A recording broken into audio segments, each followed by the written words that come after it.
Hello guys, स्वागत है आप सभी का। तो गाइस, आज का ये वीडियो आप सभी के लिए बहुत ही इंपॉर्टेंट है क्योंकि वर्णमाला के सेकंड पार्ट में हम बात करेंगे व्यंजन। पहले पार्ट मैंने स्वरों को एकदम डिटेल्स में पढ़ा था, ठीक है। आज हम बात करेंगे व्यंजन। व्यंजन को एकदम हम डिटेल्स में पढ़ेंगे। अगर व्यंजन से आपके एग्जाम में क्वेश्चन देखने को मिल जाएगा तो आपके एक भी क्वेश्चन जो है नहीं छूटेंगे, ठीक है। तो चलिए हम वीडियो को इसी तरह से स्टार्ट करते हैं। तो सबसे पहले हम बात करेंगे आज की क्लास का एजेंडा क्या रहेगा कि हम आज की क्लास में क्या क्या पढ़ेंगे। सबसे पहले उस बात को, उस चीज़ को हम आज की क्लास में हम क्या क्या पढ़ेंगे, इन चीज़ों को सबसे पहले हम देख लेते हैं। पहला देखेंगे आपका व्यंजन। व्यंजन की परिभाषा देखेंगे, ठीक है। व्यंजनों का वर्गीकरण देखेंगे, या व्यंजनों किस प्रकार से बांटा गया है। व्यंजनों के भाग देखेंगे, व्यंजन कितने भाग होते हैं। देखिए, आपका सघोष वर्ण और अघोष वर्णों को पढ़ेंगे और आपका महाप्राण और अल्पप्राण को भी पढ़ेंगे, ठीक है। जो आपका यहाँ पर अघोष और सघोष है, ठीक है, ये जो है आपके एग्जाम के लिए बहुत ही ज़्यादा इंपॉर्टेंट है। और आपका जो महाप्राण है और अल्प प्राण है, यहाँ भी जो है आपके एग्जाम के लिए बहुत ज़्यादा इंपॉर्टेंट, क्योंकि यहाँ से जो है आपके एग्जाम में हमेशा जो है क्वेश्चन देखने को मिलता है, ठीक है। चलिए एक एक करके इन पर हम चर्चा करते हैं, पढ़ेंगे अच्छे से। देखिए, आपका पहला क्या है, व्यंजन, ठीक है। व्यंजन की परिभाषा देख लेते हैं।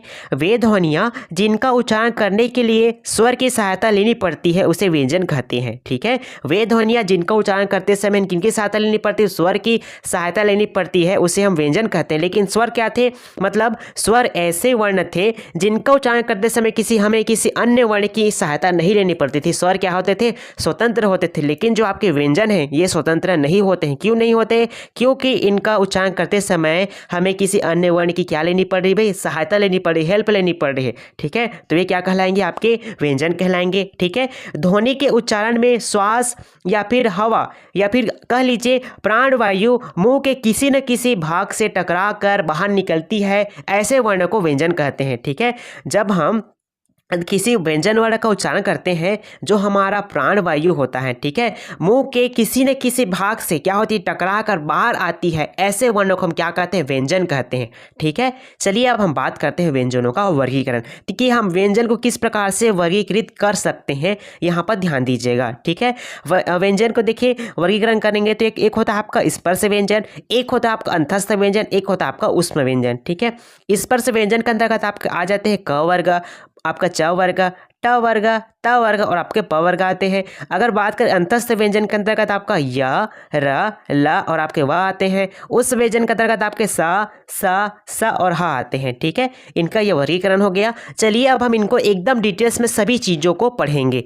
सबसे पहले हम बात करेंगे आपका स्पर्श व्यंजन। स्पर्श व्यंजन आखिर में होता क्या है, ठीक है। ऐसे वर्ण जिनका उच्चारण करने के लिए जिह्वा को मुख के सभी स्थानों को स्पर्श करना पड़ता है, वे वर्ण आपके स्पर्श व्यंजन कहलाते हैं। यानी कि स्पर्श से आपको पता चल रहा है, ठीक है। स्पर्श यानी कि मुंह के जीभ जो है आपके मुंह के सभी स्थानों क्या करती है, स्पर्श करती है, छूती है, वे आपके क्या कहलाएंगे, स्पर्श व्यंजन कहलाएंगे। ध्यान रखिएगा, स्पर्श व्यंजन की संख्या कितनी होती है, तो आपकी 25 होती है। क वर्ग में क्या होंगे, 5 होंगे, च वर्ग में 5, ट वर्ग में 5, त वर्ग में 5 और प वर्ग में 5 होंगे। यानी कि 5 पंचे आपका यहाँ पास 25 हो जाएगा। स्पर्श व्यंजन की संख्या कितनी होती है, तो ध्यान रखेंगे कितनी होती है भाई, आपकी 25 इस प्रकार से होती है, ठीक है।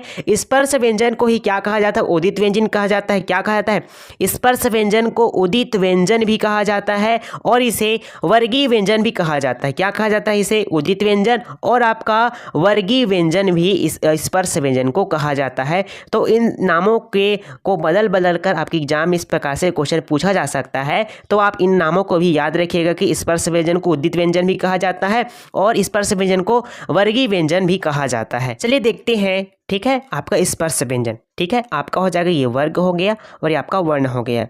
क वर्ग के अंतर्गत आपके क, ख, ग, घ और अड़ा। च वर्ग के अंतर्गत आपके च, छ, ज, झ और इया। ट वर्ग के अंतर्गत आपके ट, ठ, ड, ढ, अड़ा। त वर्ग के अंतर्गत आपके त, थ, द, ध, न और प वर्ग के अंतर्गत आपके प, फ, ब, भ और म, ठीक है। इनकी हर एक वर्ग में संख्या कितनी होती है, 5 होती है। कितने वर्ग हैं आपके यहाँ पास, 4 है, 5 है, ठीक है। तो 5 को 5 के साथ गुना करेंगे तो आपका आंसर कितना हो जाएगा, 25, ठीक है। तो याद रखेंगे स्पर्श व्यंजन की संख्या कितनी होती है, 25 होती है। ऐसे वर्ण जिनके उच्चारण में प्राणवायु में नाम मात्रा की या फिर बहुत ही कम मात्रा में क्या होता है, रुकावट होता है या फिर अवरोध होता है, वे आपके क्या कहलाते हैं, अंतस्थ व्यंजन कहलाते हैं। कौन कौन से होते हैं आपके अंतस्थ व्यंजन, देख लीजिए, या, र, ला और आपके वह जो है क्या होते हैं, अंतस्थ व्यंजन होते हैं। ठीक है, अब हम बात करते हैं, अगला है आपका यहाँ पर ऊष्म व्यंजन। ऊष्म व्यंजन किसे कहते हैं, ऐसे वर्ण जिनके उच्चारण में मुख से गर्म वायु निकलती है, ठीक है, उसे हम क्या कहते हैं, आपका ऊष्म व्यंजन कहते हैं। इनकी संख्या कितनी होती है, तो ध्यान रखेंगे ऊष्म व्यंजन की संख्या जो है आपकी 4 होती है। कौन कौन सी है, आपके सा और आपका हा है। ठीक है, ये तो हो गया आपके स्पर्श व्यंजन, अंतस्थ व्यंजन, ऊष्म व्यंजन। अब चलिए बात करते हैं हम संयुक्त व्यंजन किसे कहते हैं। 2 या 2 से अधिक व्यंजनों के मेल से संयुक्त व्यंजन बनता है। ठीक है, 2 या 2 से अधिक व्यंजनों के मेल से क्या बनता है, आपका संयुक्त व्यंजन बनता है। जैसे कि क और स क्या है, दोनों व्यंजन है, इनके मेल से क्या बना, आपका अक्षा बना है। त और र के मेल से क्या बना, आपका त्रा बना है। और जा और इया से क्या बना है, गिया बना है। ठीक है, और स और र से मिलकर बना आपका सरा बना है। ठीक है, याद रखेंगे संयुक्त व्यंजन की संख्या कितनी होती है, तो आपका आंसर हो जाएगा 4। ठीक है, इस बात को आप नोट कर लीजिएगा। चलिए अब बात करते हैं हम उच्चारण स्थान के आधार पर, मतलब व्यंजन के जो वर्ण होते हैं उनका उच्चारण स्थान कहाँ कहाँ पर होता है। ठीक है, देखिए, कंठ से कहाँ पर उच्चारण हो जाते हैं, तालु से, मूर्धा से, दंत, ओष्ठ, नासिका और दंत ओष्ठ से कौन कौन से वर्ण जो है आपके उच्चारित होते हैं। अगर हम बात करें कंठ से कौन से वर्ण उच्चारित होते हैं, तो आपके का, ख, ग, घ और आपके अड़ा हैं। तालु से हो जाएंगे आपके च, छ, ज, झ, य और स हो जाएंगे। मूर्धा से तो आपको हो जाएंगे ट, ठ, ड, ढ, अड़ा, र और आपके स भी हो जाएंगे। ठीक है, दंत से हो जाएंगे आपके त, थ, द, ध, न, ल और स भी हो जाएंगे। ठीक है, ओष्ठ से हो जाएंगे आपके प, फ, ब, भ और आपके माँ हो जाएंगे। ऐसे हो जाएंगे आपके अंगा, इया, अणा, न और माँ हो जाएंगे। ठीक है, दंत ओष्ठ से हो जाएंगे आपके केवल और केवल कौन से वर्ण होते हैं, आपके दंत ओष्ठ से कौन से वर्ण उच्चारित होते हैं, आपके व वर्ण जो है उच्चारित होते हैं। ठीक है, इन सबको आप अच्छे से नोट कर लीजिएगा, यहाँ से आप एग्जाम में क्वेश्चन पूछे जा सकते हैं। चलिए अब हम बात करते हैं सघोष वर्ण और अघोष वर्ण किसे कहा जाता है। ठीक है, देखिए, सघोष वर्ण और अघोष वर्ण, जो आपका सघोष वर्ण है उसे घोष वर्ण भी कहा जाता है। इस बात को ध्यान रखिएगा, क्योंकि एग्जाम में आपको सघोष भी दिया जा सकता है या फिर अघोष भी दिया जा सकता है, आप इसमें कन्फ्यूजन मत होइएगा। ठीक है, घोषत्व के आधार पर आपके जो व्यंजन होते हैं, व्यंजन वर्ण, वो 2 प्रकार के होते हैं। एक आपका होता है आपका अघोष वर्ण, दूसरा होता है आपका घोष या फिर सघोष वर्ण। ठीक है, चलिए अब हम इनको एकदम डिटेल से पढ़ेंगे कि सघोष वर्ण किसे कहते हैं और आपका अघोष वर्ण मतलब घोष वर्ण किसे कहा जाता है। चलिए बात करते हैं, आपका है घोष वर्ण। घोष वर्ण किसे कहते हैं, ऐसे वर्ण के उच्चारण में स्वर तंत्रिकाओं में ध्वनि का कंपन होता है, उसे हम घोष वर्ण कहते हैं। अब ध्यान रखिएगा, घोष वर्णों की संख्या कितनी होती है, 31 होती है। देखिए, आपका जो व्यंजन होता है, व्यंजन का जो तीसरा वर्ग होता है, जैसे कि हम बात करें, जैसे कि आपका क, ख, फिर आपका ग, घ और आपका ये अंगा, ये होता है। ठीक है, तो देखिए, आपका जो पहला और दूसरा को छोड़कर बाकी जो 3 होते हैं वो क्या होते हैं, आपके किसी भी वर्ग का जो आपका तीसरा और चौथा और पांचवा जो आपका वर्ण होता है वे आपके क्या कहलाते हैं, वे आपके घोष वर्ण कहलाते हैं। ठीक है, ये देखिए, आपके क वर्ण के कौन हो जाएंगे, आपके ग, घ, अड़ा हो जाएंगे। च वर्ग के कौन हो जाएंगे, आपके ज, झ, इया हो जाएंगे। और ट वर्ग के हो जाएंगे आपके ड, ढ और अड़ा हो जाएंगे। ठीक है, त वर्ग के हो जाएंगे आपके द, ध, न और प वर्ग के हो जाएंगे ब, भ, म। ठीक है, और आपका हो जाएगा य, र, ल, व और ह, ये भी क्या हो जाएंगे, आपके घोष वर्ण कहलाते हैं। अगला है आपका अघोष वर्ण। ठीक है, ऐसे वर्ण जिनमें स्वर तंत्रियों में जो ध्वनि का जो कंपन होता है वो नहीं होता है, वो क्या कहलाते हैं, आपके अघोष वर्ण कहलाते हैं। इनकी संख्या कितनी होती है, तो ध्यान रखिएगा, आपका जो अघोष वर्ण है, अघोष वर्ण की जो संख्या होती है वो कितनी होती है, आपकी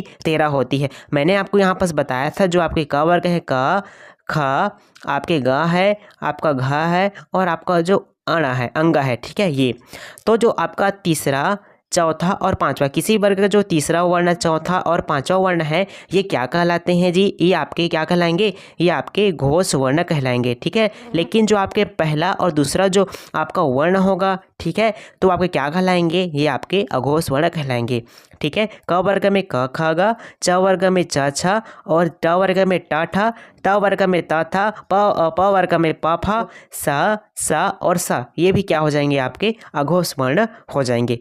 चलिए इनको और बेहतरीन तरीके से समझेंगे सघोष और अघोष वर्ण को, ठीक है। ये देखिए हम इसको नंबरिंग करेंगे, पहला 1 2 3, ये 4 हो जाएगा, ये 5 हो जाएगा। देखिए आपका अघोष वर्ण कौन कौन है यहाँ पर और सघोष वर्ण कौन कौन सा है। पहला और दूसरा जो आपके क्या हो जाएंगे? आपके यहाँ पर अघोष वर्ण कहलाएंगे। तीसरा, चौथा और पांचवा जो आपके घोष वर्ण या फिर सघोष वर्ण कहलाएंगे, ठीक है। इनको आप अच्छे से नोट कर लीजिएगा। चलिए अब हम बात करते हैं अल्प प्राण और महाप्राण किसे कहा जाता है, ठीक है।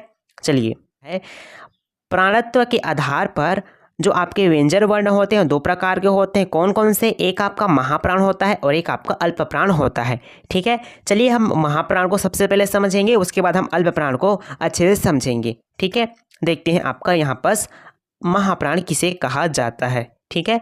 जिन वर्णों के उच्चारण में मुख से हवा ज़्यादा निकलती है उसे महाप्राण कहते हैं। महा मतलब ज़्यादा, मतलब जिन वर्णों के उच्चारण में जो आपका मुंह है, मुंह से ज़्यादा मात्रा में हवा निकलती है, वायु निकलती है, उसे हम महाप्राण कहते हैं। इनके नाम से स्पष्ट हो गया, महा मतलब अधिक कह लीजिए, ठीक है। अब देखिए प्रत्येक वर्ग का जो दूसरा और चौथा वर्ण होता है वो आपके क्या कहलाते हैं? महाप्राण कहलाते हैं। और साथ ही साथ जो आपके ऊष्म व्यंजन होते, ऊष्म वर्ण होते हैं, वे भी आपके क्या कहलाते हैं भाई? वे भी आपके महाप्राण कहलाते हैं। यहाँ पर सब इनको एक बार देख लीजिए, हम आगे इनको और अच्छे समझेंगे, ठीक है। अब बात कर लेते हैं आपका क्या आता है? अल्प प्राण आता है। जिन वर्णों के उच्चारण में मुख से हवा कम मात्रा में निकलती, अल्प मतलब कम, यानी कम मात्रा में आपके मुख से हवा निकलती है, उसे हम क्या कहते हैं? अल्प प्राण कहते हैं। अल्प प्राण, ठीक है। अल्प प्राण जो है प्रत्येक वर्ग का आपका पहला हो गया, तीसरा हो गया और पांचवा, ये क्या होते हैं? आपके अल्प प्राण होते हैं, ठीक है। और याद रखिएगा जो आपके अंतस्थ व्यंजन होते हैं वे भी आपके अल्प प्राण के अंतर्गत आते हैं। इन बात को आप नोट कर लीजिएगा, ठीक है। चलिए अब हम इनको एक टेबल के जरिए बहुत अच्छी तरीके से समझते हैं। ये आपका हो जाएगा एक आपका टेबल, ठीक है। देखिए हम इनको पहले नंबरिंग करेंगे, नंबरिंग से आपको बहुत अच्छे से क्लियर हो जाएगा। पहला, दूसरा, तीसरा, ये चौथा और ये आपका पांचवा, इस तरह से हो जाएगा। अगर हम बात करें अल्प प्राण और महाप्राण, ठीक है, तो सबसे पहले मैं आपसे बोलता हूँ किसकी बात करता हूँ? महाप्राण की बात करता हूँ। तो आप देखिएगा आप यहाँ पर कौन कौन संख्या है? 1 2 3 4 5, 5 तक संख्या है। अगर देखिए इनमें सम और विषम संख्या, आपको पता होगा सम संख्या और विषम संख्या कौन कौन सी होती है। तो यहाँ पर देखिए सम संख्या आपका 2 है और आपका 4 है। विषम संख्या की बात करें तो यहाँ पर 1 3 और यहाँ पर 5 है। देखिए 2 और 4 क्या है? सम संख्या। सम संख्या मतलब क्या हो जाएंगे? आपके महाप्राण हो जाएंगे, ठीक है। अगर विषम संख्या बात करें यहाँ पर 1 3 5, ये क्या हो जाएंगे? आपकी विषम संख्या, तो ये क्या हो जाएंगे? आपके अल्प प्राण कहलाएंगे। तो आप यहाँ पर सम और विषम के जरिए भी अल्प प्राण और महाप्राण का पता आसानी से लगा सकते हैं। चलिए अब हम बात करते हैं कुछ महत्वपूर्ण तथ्य जो आप एग्जाम के दृष्टि से बहुत ही ज़्यादा इंपॉर्टेंट होने वाला है, ठीक है। तो सबसे पहले हम देखते हैं आपका उच्छिप्त, ठीक है। ऐसे वर्ण जिनके उच्चारण में हमारा जीभ का जो नोक होता है वो नीचे गिरता है, ठीक है, झटके से नीचे गिरता है, वो आपका क्या कहलाता है? उच्छिप्त ध्वनियाँ कहलाता है, ठीक है। आप ध्यान रखिएगा उच्छिप्त ध्वनि को क्या कहा जाता है? ताड़नजात भी कहा जाता है, नवीन विकसित ध्वनियाँ भी कहा जाता है, या फिर द्विगुण व्यंजन भी कहा जाता है। तो इस तरीके से आपका एग्जाम पूछा जा सकता है कि ताड़नजात कितने प्रकार का होता है, नवीन विकसित ध्वनियाँ कौन कौन सी है, द्विगुण व्यंजन कौन कौन से है। आपका 4 विकल्प दिया जाएगा, इन 4 विकल्प में आपसे चुनकर आंसर पूछा जाएगा, ठीक है। तो ध्यान रखिएगा आपका जो उच्छिप्त ध्वनियाँ कौन कौन सी, आपका ड़ और ढ है, ठीक है, ये आपको याद रखना है, ठीक है। अब अगला आपका आता है नासिक्य, ठीक है, जिनके उच्चारण में हवा जो है नाक से निकलती है। ऐसे वर्ण होंगे जिनके उच्चारण में जो है आपकी हवा जो है कहाँ से निकलती है? नाक से निकलती है, वही आपके क्या कहलाएंगे? नासिक्य कहलाएंगे। जैसे अंगा हो जाएंगे, अंगा, इया, अड़ा, आपका ना और माँ। आप बोल के देखिए इनको, आपको महसूस होगा, ठीक है। इस प्रकार से प्रैक्टिकल करके इनको अच्छे से समझ सकते हैं, ठीक है। अब हम बात करते हैं आपका पार्श्विक। ठीक है, ऐसे वर्ण जिनके उच्चारण में जिह्वा का अगला भाग जो है मसूड़े को छूता है और वायु जो है पार्श्व यानी कि पार्श्व के आसपास से जो है निकल जाता है, ठीक है, उसे हम पार्श्विक कहते हैं। उदाहरण के लिए आपको क्या हो जाएगा, ला। ठीक है, याद रखिएगा। ठीक है, अब अगला है आपका प्रकंपित। ठीक है, ऐसे वर्ण जिनके उच्चारण में जिह्वा को 2 या 3 बार जो है कंपन करना पड़ता है, वे आपके प्रकंपित कहलाते हैं। जैसे कि हम बोलेंगे र को बोलेंगे तो हमारा जिह्वा जो है 2-3 बार कंपन करेगा। ठीक है, तो आपका उदाहरण कौन जाएगा, आपका र जो है क्या हो जाएगा, प्रकंपित हो जाएगा। ठीक है, आज का वीडियो वर्णमाला का दूसरा पार्ट था, जिसमें आज हमने देखा वर्णमाला में व्यंजन को। ठीक है, व्यंजन को हमने एकदम डिटेल्स में देखा। ठीक है, कहाँ से क्वेश्चन बन सकते थे इसको भी हमने एकदम डिटेल्स में देखा। मैं आशा करता हूँ यह वीडियो आप सभी को बहुत अच्छी तरीके से समझ आ गया होगा और आपके एग्जाम में बहुत ही ज़्यादा उपयोगी भी होगा। मिलते हैं नए वीडियो में नए कॉन्सेप्ट के साथ। All the best, thank you.